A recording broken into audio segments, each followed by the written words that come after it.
Stock market లో ఇక్కడ ఒక రోజుకి $7 బిలియన్ కి ట్రాన్సాక్షన్ జరుగుతుంది. అందుకే ఇది ఈ దేశానికి ఎకనామిక్ క్యాపిటల్ గా ఉంది.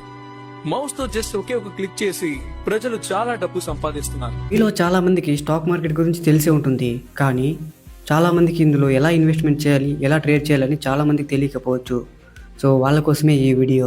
ఫస్ట్ ఆఫ్ ఆల్ మీరు ట్రేడింగ్ చేయాలన్నా ఇన్వెస్ట్మెంట్ చేయాలన్నా మీకు ఒక డీమ్యాట్ అకౌంట్ కావాలి. సో ఇది ప్లే స్టోర్లో అవైలబుల్ ఉంటుంది, మనం అక్కడ నుంచి ఇన్స్టాల్ చేసుకోవాలి. డీమ్యాట్ అకౌంట్ ఓపెన్ చేయాలనుకుంటే ఖచ్చితంగా PAN card, Aadhaar card, bank book ఉంటే సరిపోతుంది. ఇండియాలో the best demat accounts angel one, Zerodha, then అలాగే గ్రో. మీరు ఎందులో అయినా అకౌంట్ ఓపెన్ చేసుకోవచ్చు.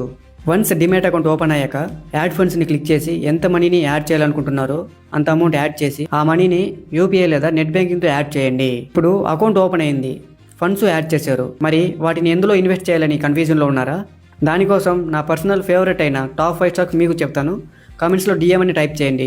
వాటిలో మీరు ఏదైనా స్టాక్ని సెలెక్ట్ చేసుకొని మీ మనీని ఇన్వెస్ట్మెంట్ చేయవచ్చు. వాటిలో ఇన్వెస్ట్మెంట్ చేశాక అట్లీస్ట్ 2 ఇయర్స్ అంతకంటే ఎక్కువ హోల్డ్ చేసుకున్నట్లయితే మీకు డీసెంట్ రిటర్న్స్ వచ్చే అవకాశాలు ఉన్నాయి. సో నేను ఫైనల్గా చెప్పొచ్చేది ఏంటంటే స్టాక్ మార్కెట్ గురించి తెలుసుకోండి, నేర్చుకోండి, ఇన్వెస్ట్మెంట్ చేయండి, ఎర్న్ చేయండి.